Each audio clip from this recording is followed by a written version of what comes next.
Ito na nga. Kukunin na natin yung motherboard na aking sinampay. Ito yun lang. Ayaw ko tulong ako, Johnny. Kasi yung sombrero mo.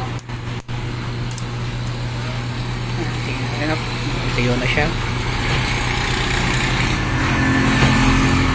Ito na nga. Susunod natin ay lalagyan na natin ng CMOS. Yeah.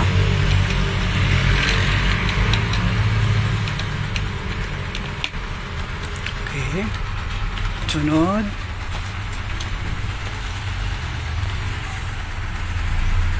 Sunod natin ay yung processor. Sunod natin ilalagay itong processor. Check natin kung may bali o may UP. Kasi kung may bali o may UP, hindi siya gagana. Kahit isang bali lang yan. Kaya double check natin kung may UP. Mukhang wala naman.